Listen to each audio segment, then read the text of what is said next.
Jumpa lagi bersama saya Dedi Susanto. Hari ini kita akan membahas mengenai vegetarian. Jadi begini.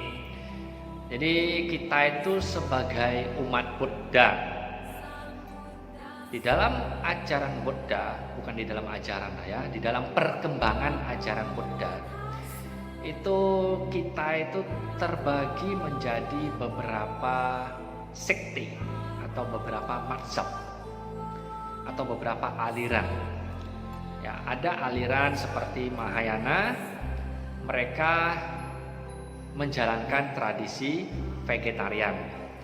Ada dari sekte misalnya aliran Theravada, mereka tidak menolak vegetarian, tetapi ya mereka juga tidak menolak adanya persembahan daging.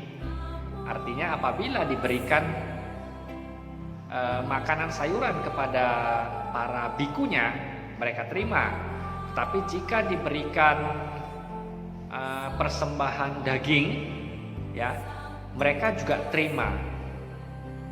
Para bikunya maksudnya begitu ya, mereka terima. Jadi gini, jadi ini masih banyak perdebatan di kalangan umat Buddha sendiri. Apakah kita sebagai umat Buddha itu harus menjadi seorang vegetarian atau tidak? Ya tergantung lagi kepada aliran mana Anda yakini. Ya, di zaman Buddha ketika itu hidup seorang biku bernama Dewadatta. Dewadatta adalah termasuk biku yang tidak baik.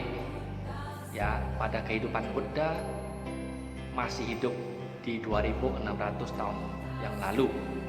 Jadi Dewadatta dia ingin menghancurkan atau ingin memecah belah sangha biku ataupun bikuni, maka dia menyarankan kepada Buddha untuk supaya para biku atau bikuni itu hanya makan sayuran. Lantas apa yang Buddha katakan kepada Dewadatta? Di sana Buddha tidak melarang, ya Buddha tidak melarang ataupun Buddha tidak mengizinkan. Nah, artinya Buddha berada pada posisi netral. Jadi jika seseorang ingin mengkonsumsi sayuran, ya silahkan. Jika seseorang ingin mengkonsumsi daging, ya juga silahkan. Ya, di situ Buddha memberikan kebebasan kepada kita. Ya, lantas muncul pertanyaan, apakah Buddha itu seorang vegetaris atau vegetarian ikut makan sayur-sayuran? Sebetulnya Buddha itu ya termasuk dia vegetaris, orang yang makan sayur-sayuran. Tapi Buddha dia punya pemikiran yang lain. Artinya Buddha tetap memberikan kesempatan kepada orang atau umat yang ingin berdana daging kepada beliau. Karena walaupun mereka berdana daging, itu berdana adalah hal yang baik. Jadi Buddha tidak menolak dan Buddha tetap memakannya. Bahkan di dalam khotbah tertentu Buddha mengatakan, bukan karena makanan seseorang menjadi suci. Ya, suci atau tidak suci bukan berdasarkan makanan, tapi berdasarkan perbuatan kita. Jadi hari ini mungkin kalau ada Anda ingin menjadi seorang vegetaris, ya silahkan, monggo saja, tidak ada masalah. Kalau hari ini Anda belum bisa menjadi seorang vegetaris, Anda masih makan daging, ya juga tidak ada masalah. Kan Buddha memberikan kita solusi. Kalau kamu ingin makan daging, maka ada syaratnya, yaitu apa? Tidak kamu dengar, tidak kamu lihat, dan tidak kamu curigai. Itu dibunuh untuk kamu konsumsi. Ya, jadi ada syarat-syaratnya. Artinya Buddha tidak melarang kita. Kalau kamu mau makan daging, ya silakan. Maka hari ini bisa kita jumpai biku-biku aliran Theravada. Mereka kalau diberi umat makanan daging, mereka terima, ya.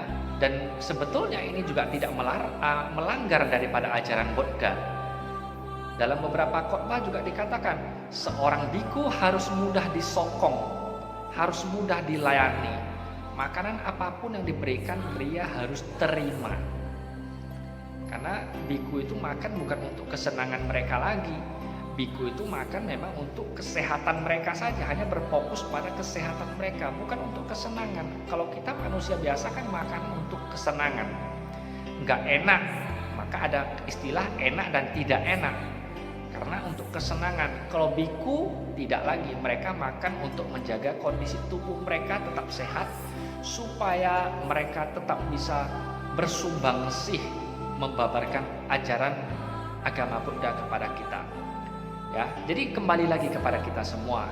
Apakah kita mau menjadi seorang vegetaris atau pemakan daging, terserah kita. Ya, tapi yang paling penting adalah perbuatan kita.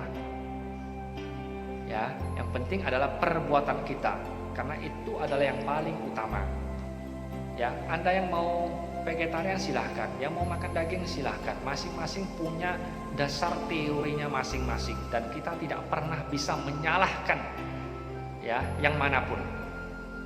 Karena pada masa Buddha juga tidak melarang. Ya, Buddha katakan bagi biku yang bisa menjadi seorang vegetarian silahkan. Tapi bagi biku yang tidak menjadi seorang vegetaris ya juga ada masalah. Dikasih pilihan, ya. Jadi saya kira itu saja yang bisa saya bahas mengenai vegetarian ini.